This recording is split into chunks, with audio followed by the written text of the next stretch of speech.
Hello there. My name is John David Mann, and I am the author of a swath of books, one of which is The Go-Giver, and there's a series of Go-Giver books. And on the other end of the spectrum, from short to long, is the thriller Steel Fear, which I wrote with former Navy SEAL Brandon Webb. The Go-Giver is with current sales coach and teacher and speaker extraordinaire Bob Berg, and a bunch of books in between, which maybe we'll talk about. And the best advice I ever got was a teacher who said basically this. He said, "This is good, what you did. This is good, but it could be better." And with that, since I could be better with Phil with me, here it is.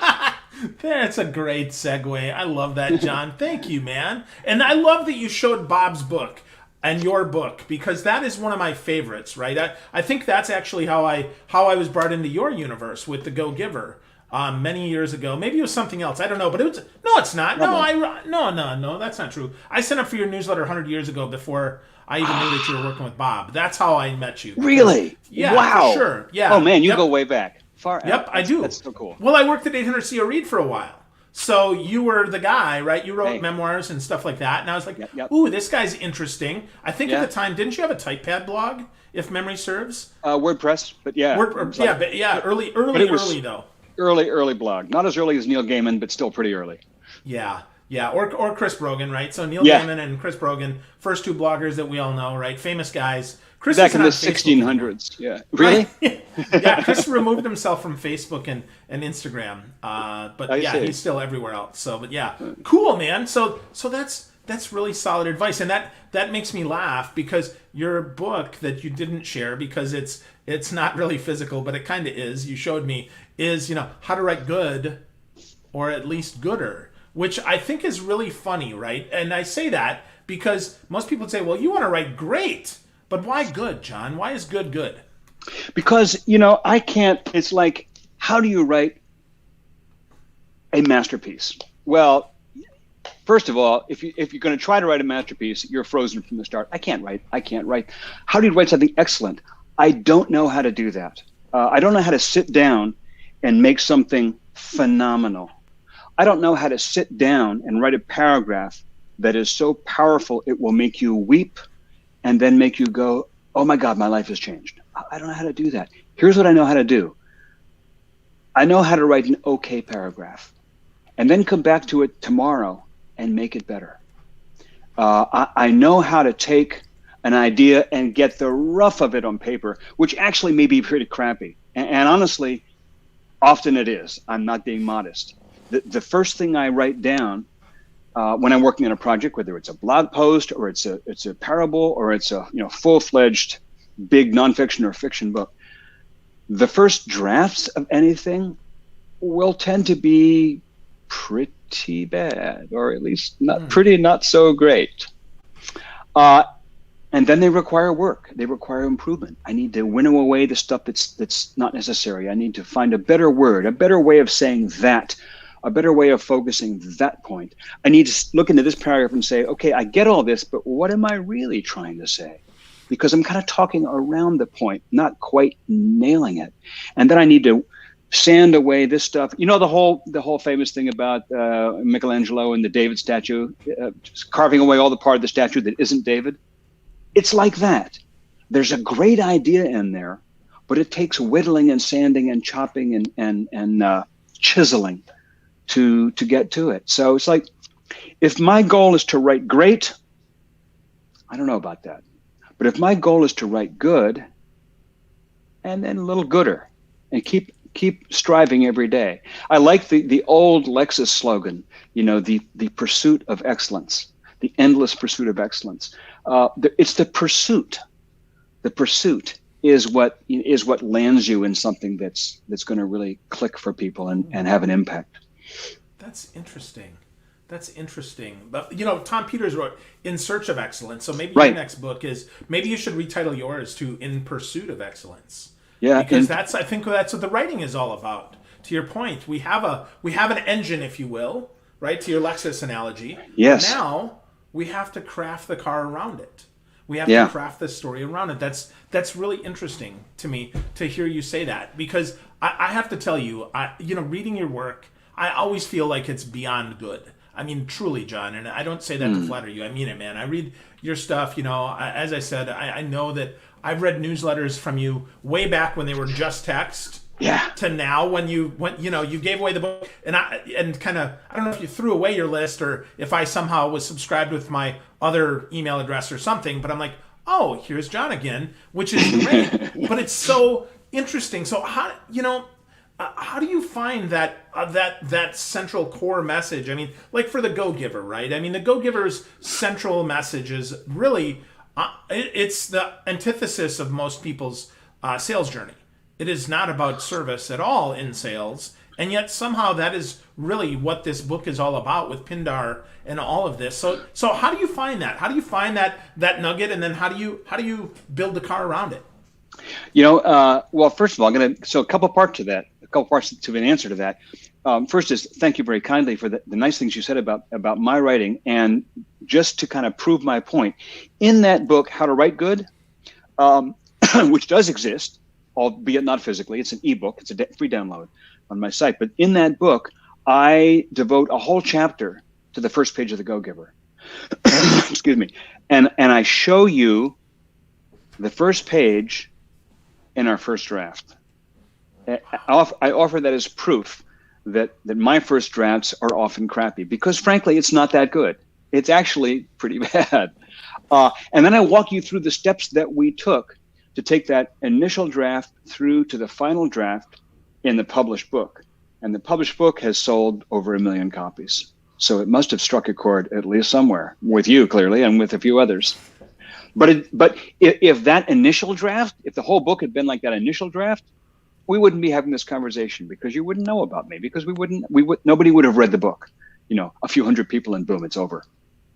I just say that to underline the point that I'm serious about this pursuit, the gooder part, the at least gooder, because that's where, I started out as a cellist, and my early experience of learning how to start crappy and get good is on the cello. And anyone who's ever had a child who picked up a string instrument or an oboe or a trumpet knows from bitter personal experience that the initial sounds that come out aren't so sweet. And it was no different for me. Starting from that initial terrible squawking and scratching to a point where you can really do something moving and profound with a cello, it's a little bit of incremental improvement every day. And it sounds terrible for a while, and then it sounds okay, and then it sounds good, and then it sounds sublime. And that's the path of writing. That's the path of the pursuit of perfection. So how do you find that? I will say this, that often, like you said, what's the Go-Giver about? There's this core idea of what the Go-Giver is about, which is that when you put your focus on the other person rather than on yourself, when you shift your focus from what you can get out of a situation to what you can offer to a situation, then your life gets better.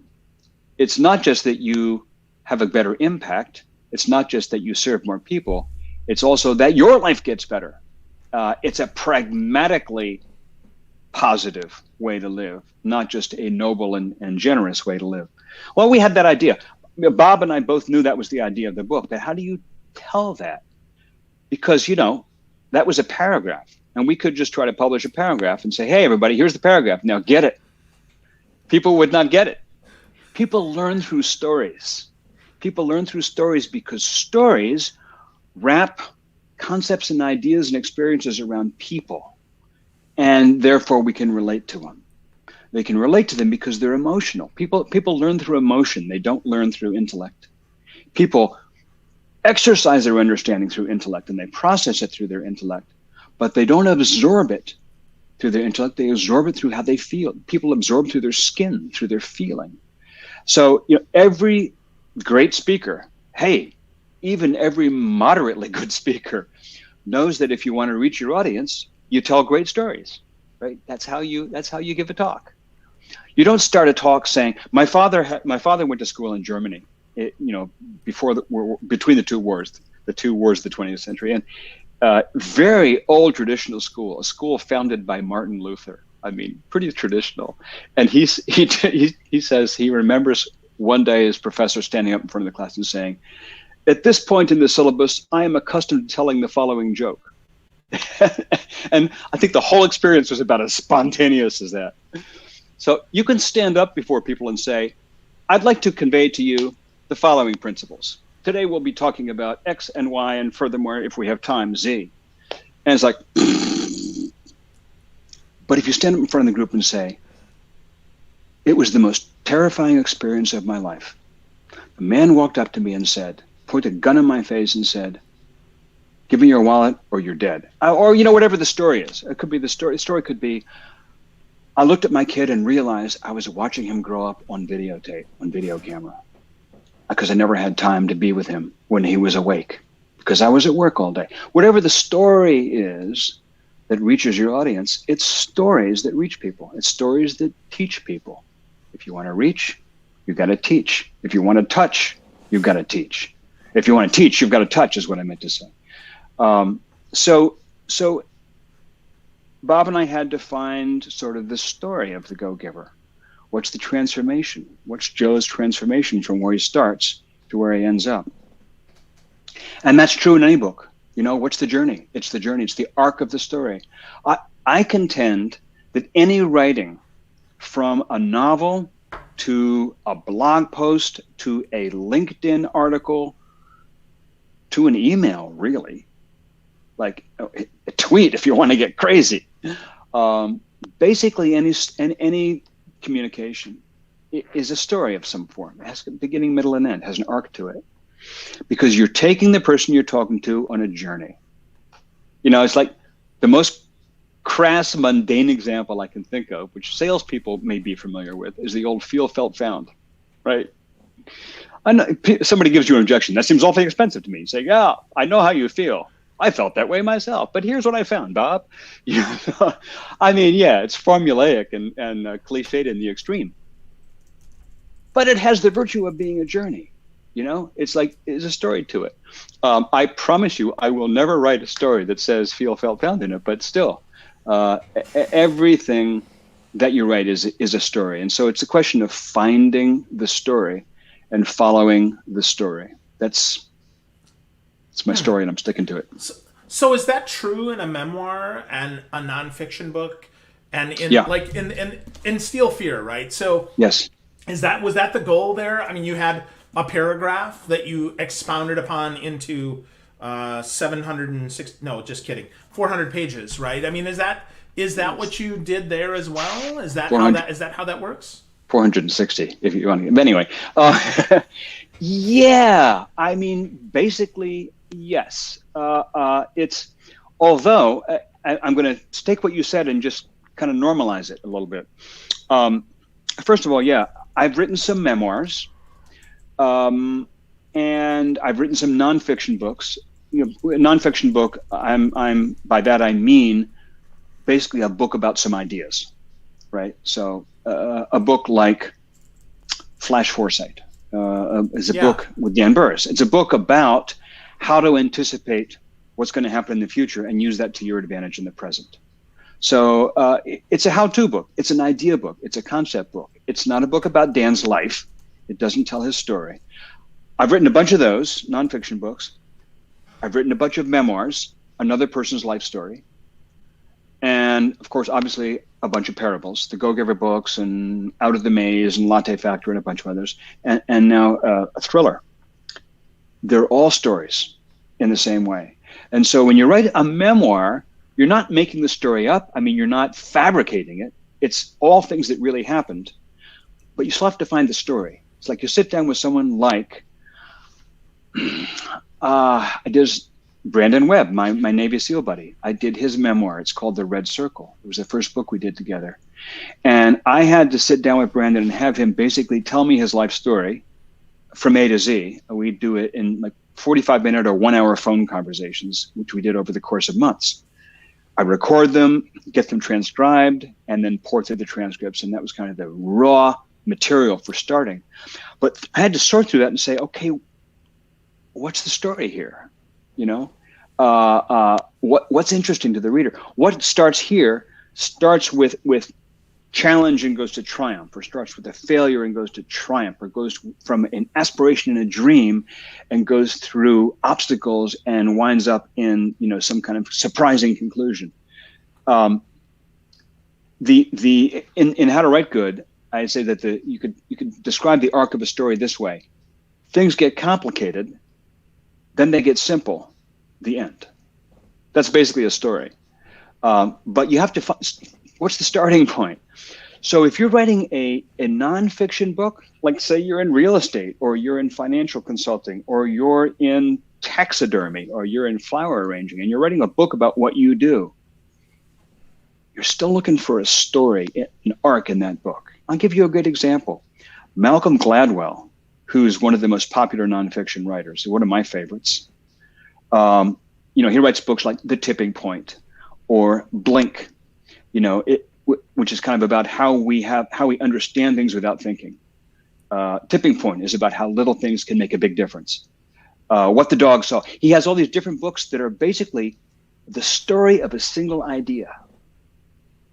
And what Gladwell's so masterful at is he takes this idea, he knows what he's going to write about, and he tells the story of the idea, and he does it by lots of examples and vignettes and you know, profiles of real stories, and he tells them beautifully. It's like tons of little tiny memoirs, all adding up to how he kind of found this idea and how we can understand that idea and what it means and how it works and how we can use it in our lives. It's just magnificent. But it grips you because it's like reading a detective story. It's like reading a mystery or something. So everything is like that. But then you said, is it like Go Giver? You take a paragraph and then figure out how to. For me, the process is messier than I'm making it sound, because it isn't usually like with the Steel Fear. It isn't like we take the basic idea and we know what we're saying and then spill the story out of that. To me, I often don't know what I'm trying to say. I'll start, you know, somewhere with an idea, with a situation, with a character, but I'm not really sure where we're going. And I'll give you an example. The Go Giver, we knew the basic idea. It's the one I said about putting other people's interests first. We kind of knew that. That was there in the title. Instead of being a go getter, you're a go giver. Well, what does that mean? Somebody who is actively giving. Well, what does that mean? We kind of knew. But the Go Giver is based on these 5 laws of stratospheric success, and we didn't know that. We didn't know what those 5 laws were. We didn't even know we were going to have 5 laws. I have this thing about the number 5 in the pentatonic scale, and it kind of goes back to my musical background, and it goes back to my study of Chinese philosophy. And it's like, I got this thing about the number 5. So when I started working with Bob's basic idea, he had this idea for the Go Giver. And he had the Pindar character, although not his name yet. And he had the Joe character. He had his name. I thought it was because like ordinary Joe, but now I think it's because Bob likes coffee so much. So he called him Joe. Anyway, we had Joe, we had this mentor, this character, and a few other ideas. The restaurateur he had. But we had no idea where the story went. And as I started kind of messing with it, I had the idea that there'd be 5 principles, but we didn't know what they were going to be. So often writing is a messy process of exploring and discovering. And that's why it's crappy when you start. It's because you don't know what you're doing. You know, it's kind of like most things you do. You don't really know what you're doing when you start. So with Steel Fear, Brandon had this idea for the story. And should I describe how this happened? Yes, please. So Brandon, before he was a Navy SEAL, he was in the Navy first for a few years. He was a rescue swimmer and helicopter sonar operator, and he was on a 6-month deployment on the aircraft carrier, the USS Abraham Lincoln, which is what you see up here at the top of the cover of the book. And that's a real ship. I spent some time on that ship. He spent 6 months on the ship. And this is back in 1995. They had just begun integrating women into their combat troops on naval vessels. So female pilots, female fighter pilots flying, what was that? Not Hornets. It was whatever the F-14 was. F-14, yeah. And a Tomcat, that's it, F-14 Tomcat. So they had female pilots, and they had female helicopter pilots, and they had women staffing the ship. And it was a challenge. Like, how do you integrate women on this close confined quarters for 6 months? With almost no relief from the outside world. And in the Navy on a ship, it's like no fraternizing. So it's a really challenging deal. And so they were going through that culture shift, and there was a sexual predator on board. It was this weird thing where there was this guy, presumably a guy, who would sneak into the women's shower area and flip off the lights and go in and molest somebody, and then run, And it was understandably freaking people out. It kind of cast this sort of pall of terror over the ship for the women and the men, for everybody. It was creepy beyond belief. They never caught the guy. And Brandon thought at the time, man, what if these were murders? And that was the seed of the book. So here was the idea. There's a serial killer on an aircraft carrier. That's the whole idea. And that was his seed for his book in 1995, which he brought me 20 years later, 25 years later, 2009, in one of our first conversations. He said, would you ever be interested in writing a novel with me? I was like, I just put out The Go-Giver a year earlier. And I was writing a couple of memoirs, and I was, business, and I was all about personal development and leadership and nice, sweet things. And I was like, oh, a novel about a serial killer? Why would I want to do that? Hell yeah, of course I do. So it took me a decade to figure out why I'd wanted to do that, but I did. So we had no idea who is the hero of the book.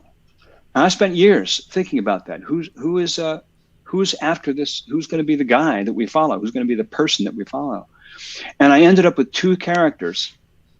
One is loosely based on a female helicopter that Brandon knew at that time on the Lincoln, whose name was Mona, and we called her Monica. And the other character's name is Finn. No last name, apparently. Finn, like Huck Finn. And Finn is the stranger in town figure that you see in a lot of Westerns, right? He's this lone Navy SEAL with a cloudy past who's been dropped onto the ship at the beginning of the book, and no one knows why. And come to find out, he's not even sure himself why. And in fact, he has some memory issues. There's no spoilers, I think, if I just go ahead and say that. He's got some issues with his memory, and he's just come from a mission that has gone horribly wrong.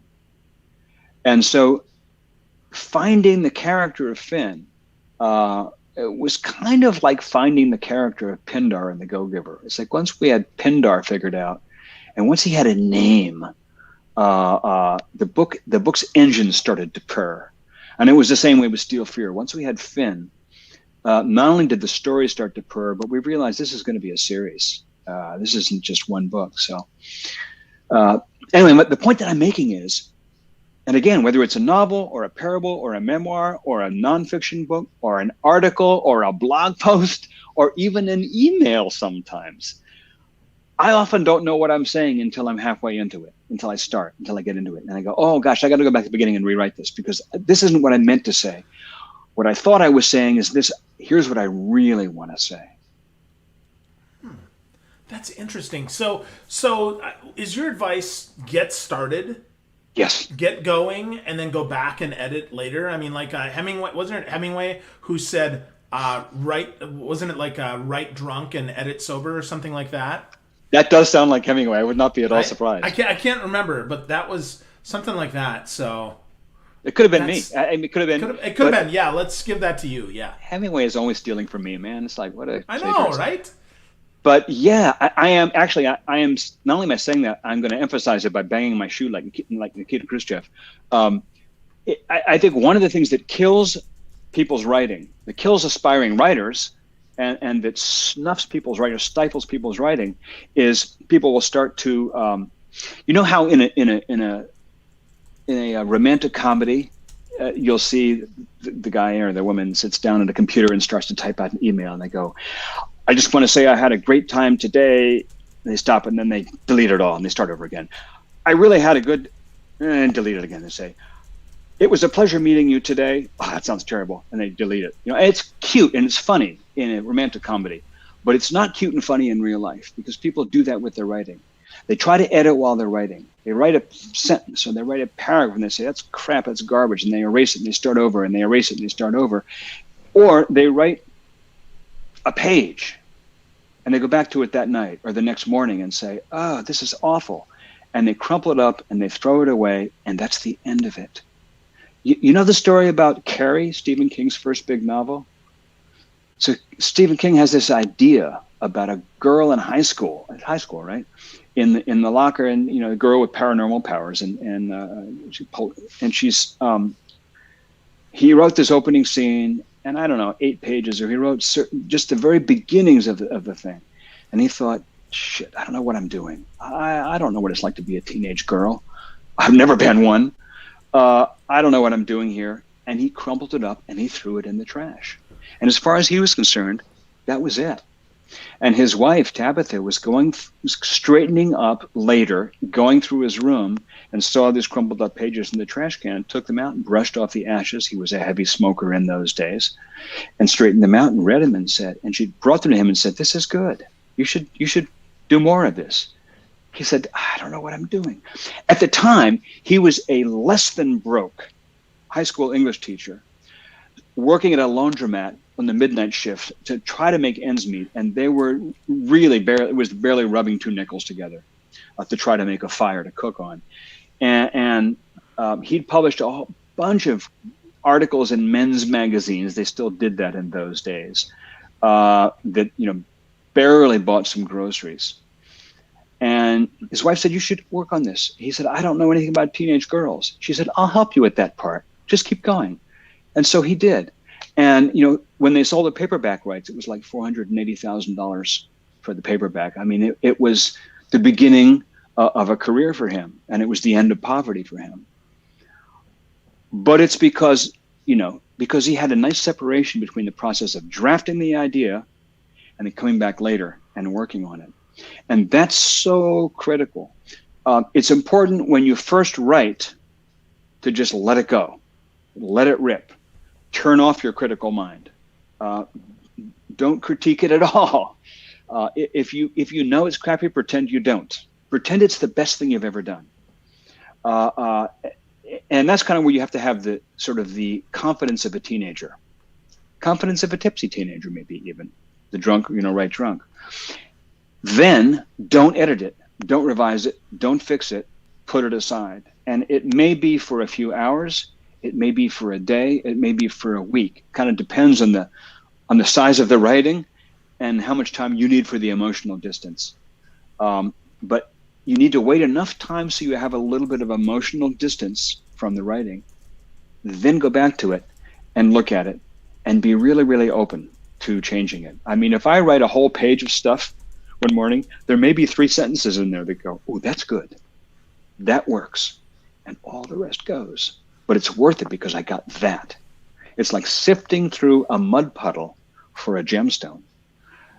So yeah, and that's, example again is that first page of The Go-Giver. If you look at it in that chapter, I think it's chapter 6 or chapter 5 anyway, in my book, you see that in that first page, that first drafted page, it's crappy, it's overwritten in many, many ways. But there's some good stuff in there. And it took us a couple of years from that draft to the finished book to find the story in the rubble. There were some good ideas in there, and there usually are in anything anybody writes, because everybody is a human being with human experience.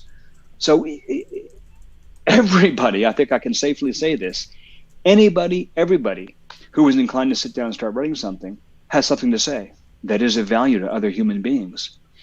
It's the process of how do you find it, get it onto a page, and then craft it in a way that resonates for other people. How do we balance that though, John? When we have to, or at least we think we have to put something out weekly, monthly, daily, whatever, as an article. I mean, do we just let it rip and then go back and edit later and put it back together? I mean, because I'll tell you, I'm struggling with that right now, John. I'm really challenged by the fact that I feel like my writing sucks and I can't put anything out. Like, I threw away my mailing list right now because I can't write. And so, what do you do with that? How do you balance those? So let me back up a little bit from there. It's a great place to start. So let me just back up 5 feet and say the first thing is, and this should go without saying, but it must be said, if you have the aspiration to write and you want your writing to be good, if you even want your writing to be on the edge of great, you got to read. And you got to read that writing. You got to read writing which is good on the edge of great or greater. You have to read great stuff. Don't read mediocre stuff. Read great stuff. It doesn't matter if it's in the exact same genre or theme or channel as what you're writing. For years, I wrote nonfiction and I read fiction. It doesn't matter. It's the quality of writing. It's the quality of the message, quality of the storytelling. So first off, read great stuff. Make that it's almost like doing exercise. It's your mental nutrition. But then for you, like you want to say put out a newsletter online, or you want to put something out to your email list, let's say once a week. What I recommend then is, and this, I do this because I have found that for me, I can put out a blog post once every 2 weeks. For a couple of years, I was doing it weekly. And before that, I was trying to do it more than once a week. And I couldn't do it. But I can do every 2 weeks. And for a year or two, I did every week. For me, if I'm going to put a blog post out next Tuesday, I know that Thursday or Friday, I need to start. I'm going to start by just thinking about the idea and getting some rough ideas on paper. And they will not necessarily be the beginning of the piece.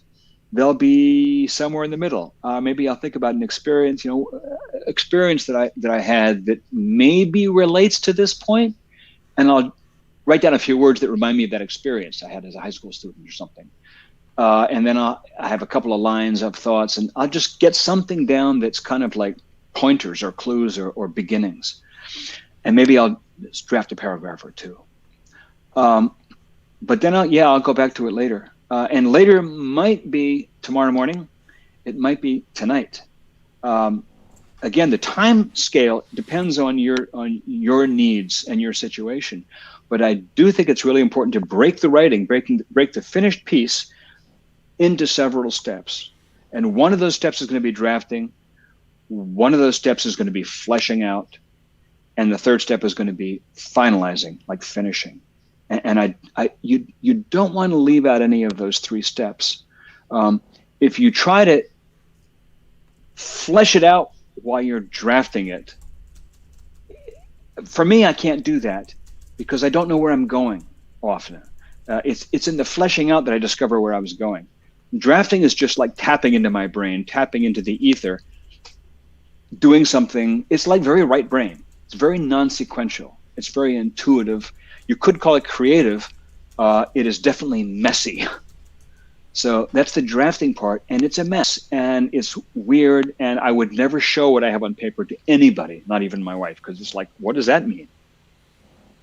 Then the fleshing out of that, I take the idea and say, no, where could I go with that? And that's where I say, oh, I see, I'm not going here, I'm going over there. Or I'll often find out that when I had my first drafting ideas, this used to happen to me a lot. I used to do a monthly article for a magazine. It was like the closing editorial, an op-ed piece at the last page. I had 400 words. And I'd often draft it, and I'd have like 500-600 words, and it would be kind of a mess, and it wasn't elegant, and I didn't know how to finish it, and something was wrong. And I show it to a friend of mine. He would say, "Oh, you got 2 ideas here." Oh, I was trying to say 2 different things. I was trying to make 2 points, and really, I should just make one of them because one is a good article. And so I would literally take half of the piece, cut it off, put it off in a file, and just take these 200 words and go, oh, that's the article. And then say, well, how do I flesh that out? Sometimes that happens, where you have a whole chunk that you thought you wanted to say, and it's not appropriate to this article. So that's the fleshing out part, where you start to get to know what your first thought was, and you start to figure out what it really should be, and you fill it out. And at that point, you can't be thinking, should I end this with a comma or a semicolon, or is this too many? What's the word count? You can't be thinking those technical details, because you snuff the life out of it. You need to just be thinking, what's kind of my narrative here? What's the story? What's it feel like? Then step 3 is finishing it. And that's where you say, okay, piece is done, but it's kind of rough. Now, it's like I finished building this table, but now I have to sandpaper it. And now I have to, shave it off, and I have to shellac it. And so that's where you say, well, is this the best verb is here? Is this the best? Should that big sentence be 2 sentences? Is this paragraph too long? Should I cut it in 3? Or are these too short? Should I chunk them together? That's where you start to finish the whole thing and give it the best possible form. That's like brushing your hair, buttoning up your shirt, and getting yourself ready to go outside. Wow. Hope that makes sense. It does. No, and that's super helpful, right? So reading great writers, not mediocre ones, I think that's great advice to start, right? Yeah. To get the brain working and to understand what great writing is, and then drafting it out, fleshing it out, and finishing it up.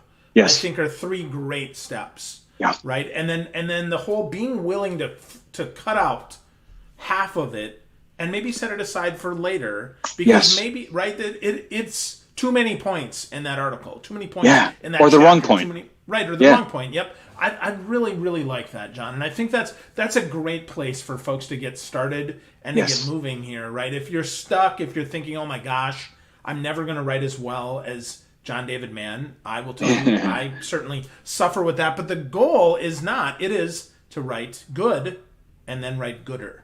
At least really gooder. Like that. Yeah, at least gooder, right? And I'll be honest with you, I suffer from the same thing. It's like I also think I wish I could write as good as John David Mann. I mean, and what I mean by that is, it's like right now I'm writing the sequel to Steel Fear, and I look at Steel Fear and I go, holy crap, that's really good. And it's not just the result of my writing; it's the result of a fantastic editor and a brilliant agent who also was an amazing editor, and a lot of readers for their input, and Brandon, my co-author, and all his input. But the book is really good. It's like The Go-Giver. I look at The Go-Giver and say, wow, writing a sequel to that is incredibly intimidating to me, because I go like, how could I don't think I can do that again. And I don't think I could do that again. Here's the funny thing. I can, but I don't think I can. And so it's, you got those 3 pieces beautifully. It's the drafting, the fleshing out, the finishing. What I want to say about those is, they're very different mindsets in the first part and the third part. The mindset of the first part is you have to forget about everything. Forget about somebody else's writing you admire. Forget about what people are going to think. Forget about what you're going to think. Forget about anything. This is like the right drunk place. This is like, get rid of all your inhibitions. Write sloppy, overwrite, do purple prose, write insane, use curse words if they come in your mind. Write anything, whatever you think, write it. I mean, dare yourself. Say, no, I couldn't write that. Oh, go ahead and do it. Write. And don't look back until tonight or till tomorrow. When you're finishing a piece, it's the opposite mindset. The finishing is where you're completely sober. And when you say, is that really the best verb we could use? And you're really being objective. And it's like, I spent over 10 years as an editor, as a paid professional editor, editing other people's stuff, which is great training, because you're not emotionally attached to somebody else's stuff. It's not your stuff. You have to finish your own stuff in that mindset. It's like somebody else wrote it. You have to look at it and say, what was this guy Phil trying to say? Can we find a better noun? Can we find, is that too many? Could those adjectives be taken out? Could we just shorten that sentence? Could we say it better, cleaner, simpler? Mostly the rewriting process, mostly the finishing process is the process of subtraction. Mostly it's deleting words, saying things in a little bit tighter, a little cleaner, a little more condensed. The first finished draft of Steel Fear was 150,000 words. The published draft is 100,000 words. was like every third word had to go, basically. And when I was at 150, and our agent said, "Yeah, this is exciting. This is a good book, but you have to take it down to 100,000 words." I was like, "What?" That's like saying, "Oh, your child is very lovely, but you need to take off, a third of their body weight." I mean, how do you do that with it? I couldn't imagine it, but it got better and better and better with every 10,000 words that went. So. Wow. Well, I love that, John. That's a great place for us to wrap up today. So much more we could cover, but writing first and then forgetting what anyone else thinks, including you, right, is great advice for all of us, right? Get started. Let it go. Just write. Let it rip. I like that you even said challenge yourself to really write that piece, even if you don't think you can. I think that's really fun. That's a great way to consider this, because I'll tell you, I know I've been stuck, and I know people that I've talked to, they get, "Oh my gosh, I'm never going to be that good." But to hear you even say, "Boy, I wish I could be as good as John David Mann," in a non-ironic way, that's really helpful. I have scenes in the book I'm writing right now. I'm writing the sequel to Steel Fear, and there are scenes in it. This happens in every book. There are scenes that are intimidating to me. It's like, oh, I'm going to just put that scene aside because I'm going to have to write that scene at some point, and I have no idea how to do it. It's like there's an action scene that's totally intimidating to me. And, at some point I have to sit down in the morning and have a cup of coffee and say, okay, we're going to write this scene. Let her rip. But it's like I have to do a drum roll, man, to get up for it. Wow. That's awesome. That is awesome. Well, folks, if you're listening to this, if you're watching this and you're thinking, wow, I want to write good or two, the great news is John gives away his book, How to Write Good or At Least Gooder, on johndavidmann.com. So I encourage you, take a look, get to know John more. And John, where's your favorite social channel? If folks have questions, they have feedback, or maybe if they even picked up a copy of Steel Fear and said, holy crap, that's really good, where would you tell them to go? First off, there's my site, which you have on the screen, johndavidmann.com. I mean, that's if you hit the contact button and write an email, I'm the person that gets that. There's no staff that gets that. It's me. It all goes to me. So you can reach me there. And that's where I put, that's where my blog is. That's where all my books are. And there's a lot of information about every book. I'm on Twitter and Facebook and Instagram and LinkedIn.